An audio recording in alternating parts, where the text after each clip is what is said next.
Bonjour à tous, c'est Pierrot du MOC. Et Redek aussi. Pour commencer l'année, on a décidé qu'on allait vous parler de 20 livres qu'on a particulièrement aimés à différentes périodes de notre vie, pour vous donner peut-être envie de les lire aussi. Et évidemment, cette liste est totalement subjective. Générique. Que pensez-vous du livre de poche? Beaucoup de mal. Pourquoi? Parce que ça a fait lire un tas de gens qui n'avaient pas besoin de lire finalement. Et d'un seul coup, ils se sont retrouvés avec Sartre dans les mains.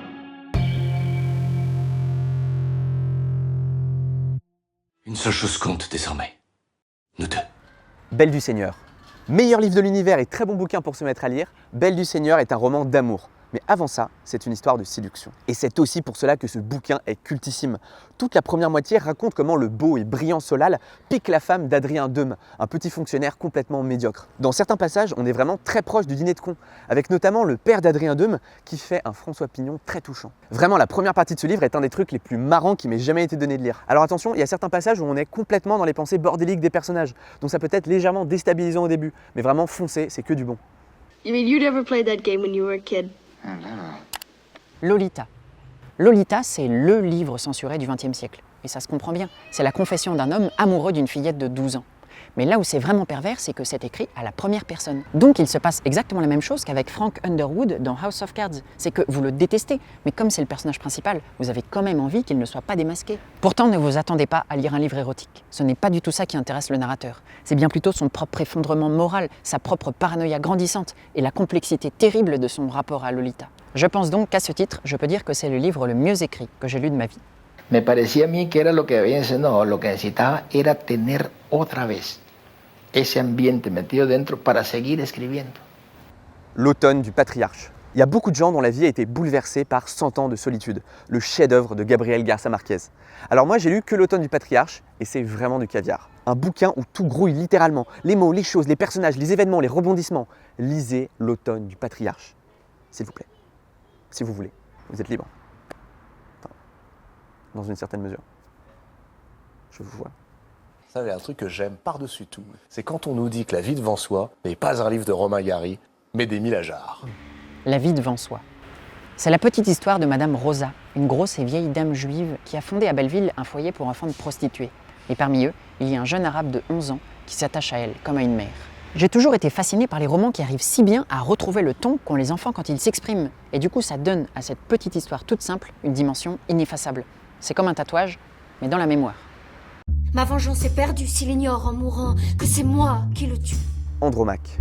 La guerre de Troie et le terrible massacre qui l'a conclu se sont achevés il y a maintenant quelques années. Une des dernières princesses, Andromaque, a été donnée en butin à un héros grec, un certain Pyrrhus. Mais une rumeur se répand. On dit que Pyrrhus est tombé amoureux de sa captive, et pire, qu'il élève sur ces terres l'enfant de cette femme qui relèvera Troie et mettra de nouveau le feu à la Grèce. La fédération des Grecs envoie alors un émissaire pour mettre au jour la vérité. Mais ce que les Grecs ignorent, c'est que cet ambassadeur vient dans le but de saccager sa mission et de déclencher une nouvelle guerre. Ce bouquin est clairement un de mes livres préférés. Tous les personnages sont à la fois si stylés et si bêtes. C'est Star Wars, Le Silence des Agneaux et Crazy Stupid Love dans une seule et même pièce de théâtre. Après 3 premiers actes assez âpres où les personnages se jaugent, se testent et se tournent autour, bam, on a les 2 derniers actes où ça pète. Du monde entier. C'est un recueil de poèmes de mon poète favori, Blaise Cendrars. Tout est beau, tout est saisissant, c'est la poésie qui vous rentre dans le corps, écrite par un Suisse qui a voyagé partout dans le monde avec 3 francs 6 sous et qui irrigue son œuvre avec des images que personne ne saurait imiter. C'est Apollinaire avec de la couleur.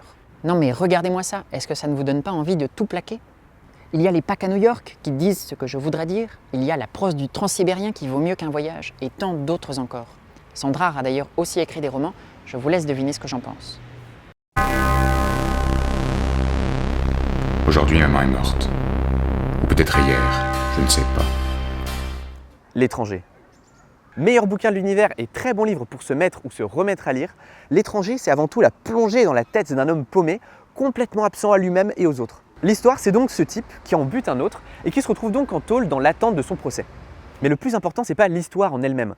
Le plus important, c'est que ce livre est un grand livre parce que quand tu le refermes, tu te dis « Ok, c'était génial ». C'est parler de quoi en fait? Et à chaque fois que tu le relis, tu trouves une autre signification. Bref, s'il vous tombe sous la main, n'hésitez pas à lire L'étranger. Une femme à Berlin. Ce livre, c'est le journal authentique tenu par une femme berlinoise pendant 3 mois, de avril 45 à juin 45, et qui raconte la chute de la ville et l'arrivée de l'armée rouge. Il n'y a plus que des civils à Berlin qui vont devoir résister tant bien que mal. Ce n'est pas du tout un travail d'historien et c'est tant mieux. On nous bassine depuis tellement d'années avec cette période qu'on a l'impression que toute parole sur la vie d'une femme à la fin de l'Allemagne nazie a l'air usée, cliché, stéréotypée. Mais ici, c'est de la très grande littérature, couchée chaque soir sur des bouts de papier qui traînent. Avec l'autrice, qui d'ailleurs cachera toujours son nom, nous sommes immergés de façon totale dans cet univers glaçant et terrifiant où la vie d'une femme ne compte pas. On dira tout et tant pis pour l'odeur. La fortune des Rougon. Un très bon bouquin pour commencer avec Zola et pour se mettre à lire des romans du 19e. C'est le premier roman du grand cycle de Zola qui raconte l'histoire de la famille des Rougon-Macquart. Le style réaliste est encore tout empreint de romantisme. Dans l'esprit, on n'est vraiment pas loin de la Casa des Papel. Foncez. La modification.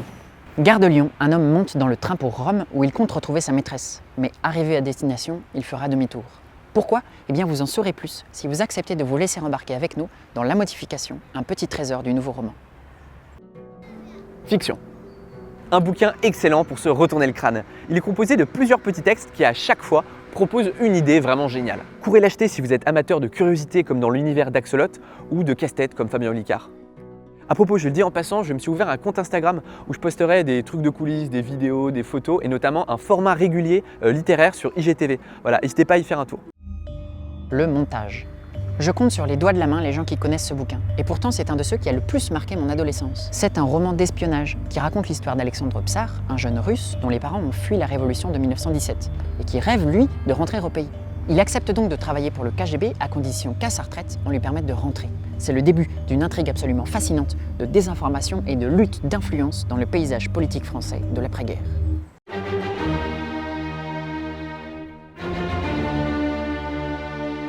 Les Fleurs du Mal. Meilleur bouquin de l'univers et très bon livre pour se mettre ou se remettre à lire de la poésie. Les Fleurs du Mal, c'est pas seulement un bouquin majeur dans l'histoire de la littérature, c'est surtout un livre qui peut toucher très facilement n'importe qui.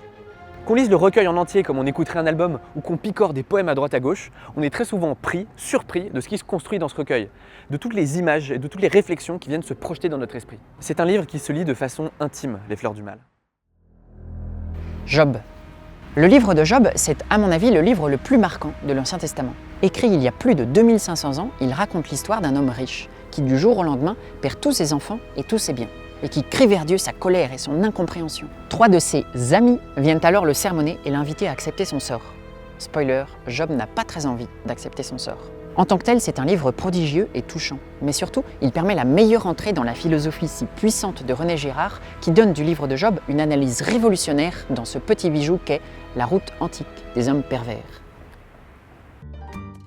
Bel Ami. Ça pourrait se résumer comme ça, un séducteur minable grimpe tout en haut de l'échelle sociale. Voilà, un bouquin parfait pour commencer à lire, c'est cruel, marrant, léger, cynique, grandiose. Lisez Bel Ami si vous tombe sous la main. À propos, on vous rappelle que notre livre classique est toujours disponible en librairie. On vous met le teaser en description. Maintenant que le grand orage l'a depuis longtemps fracassé, nous savons de science certaine que ce monde de sécurité n'était qu'un château de nuées.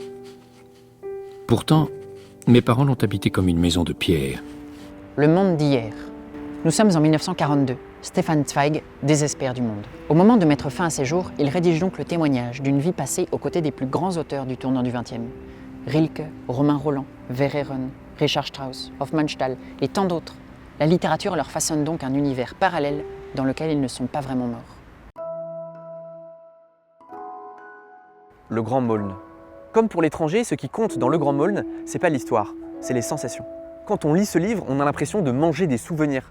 On évolue dans un monde ouaté et onirique dont on n'a pas envie de se réveiller. Si vous avez été dégoûté au collège, retentez l'aventure avec Le Grand Maulne. Faites la branche morte en ce moment. Vous savez ce qu'on leur fait aux branches mortes? Oui. Qu'est-ce qu'on leur fait? On les coupe. Léon Morin, prêtre. Ce livre de Béatrix Beck est surtout connu pour ses adaptations au cinéma, que d'ailleurs la romancière n'a pas aimé du tout. C'est un roman quasi autobiographique dans lequel une jeune juive raconte la vie de son village occupé par les Allemands. Et parmi les seuls hommes encore présents, elle fait la rencontre d'un prêtre pas comme les autres, dur et ironique, qui ne la laissera pas indifférente. Dans ma nuit, j'assiège mon roi. Je me lève progressivement et je lui tords le cou. La nuit remue.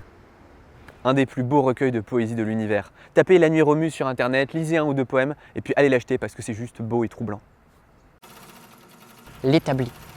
En 1968, Robert Linhart est un jeune étudiant qui parvient à se faire embaucher dans une usine Citroën où il décrira l'atrocité du travail à la chaîne et où il tentera de convaincre les autres ouvriers d'entamer une grève générale. L'immense réussite de ce livre, c'est de n'être pas du tout un roman à thèse, moralisateur et facile.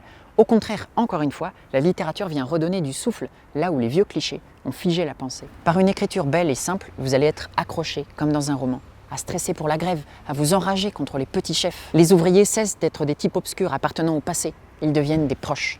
En clair, il y a un avant et un après l'établi. Dernière annonce plus générale, concernant la chaîne, cette année le MOOC va devenir notre activité principale, avec au moins une grosse vidéo par mois. On a donc toujours notre compte Tipeee, avec de plus en plus de personnes qui nous soutiennent, merci beaucoup. On a aussi préparé des conférences bien sympas qu'on fait dans les lycées. Et puis, on va mettre en place des partenariats avec des entreprises du monde du livre ou de l'économie sociale et solidaire. Si vous appartenez à ces milieux-là, pensez à nous. En attendant, on vous dit à bientôt. La semaine prochaine, il y aura une nouvelle vidéo sur les booktubes du patrimoine. Et dans 3 semaines, une grosse vidéo qu'on prépare depuis longtemps et on espère vraiment qu'elle vous plaira. Au revoir. Une grosse vidéo sa mère. Non, je vais pas faire ça.